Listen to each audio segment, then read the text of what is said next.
Next up, we have real world assets. Now, we've been discussing this for a long period of time, and this is really becoming the holy grail of trades because we know that this real estate is the largest market in the world. This is what everyone wants to get into. And what they're doing is they're bringing luxury real estates, their portfolio of $3 billion onto this ecosystem. And this is just a small part. Like I said in this early on, they were on the news very early in May, but this is part of the portfolio. There's going to be more coming. So that's where I think like this is leveraging the power of blockchain where you can actually just easily trade these assets. Why people really want this is because luxury real estate and luxury ownership of these properties, this has been very locked into a small group of people, right? Luxury, you know, not everyone can own a luxury condo in Dubai, but tokenization of that is very different. And the returns of that are actually quite huge.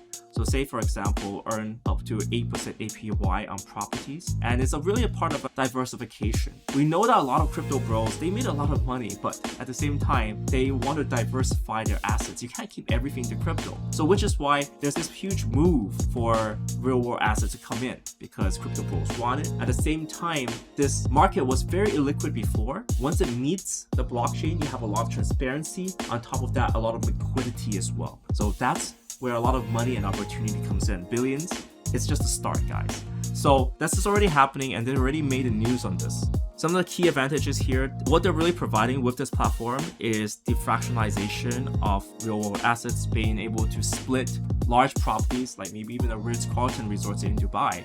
They can split that into fractional ownership and they can split that to many hands. This, of course, diversifies the risk of the people building that property, but it also allows the public to participate into that ecosystem, which traditionally has been extremely closed off. So the ability of our entire space, like this is where I have to say this is a big validation for the crypto ecosystem, is that our ecosystem allows this to happen. A 24-hour marketplace, this fractionalization, this proof of ownership, and of course, because it's on a blockchain, you won't have this middleman interface that you have to deal with all the time. In fact, there's a lot more transparency and you can own these assets without a large amount of management issues.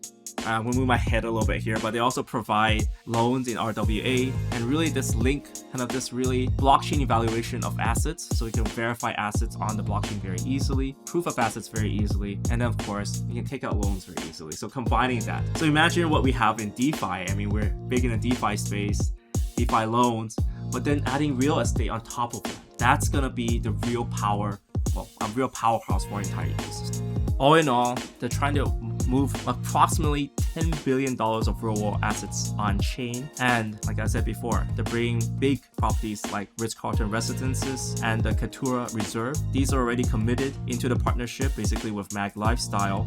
They're already bringing that on and they're really bringing that trade on board. So I see that huge diversification happening with the entire ecosystem. There's finally materialization, I would say, of real world assets coming in. Yet again, lots of talk previously, and that's what we said. We saw the signs of them moving in, but this is proof that this entire ecosystem can be brought on chain.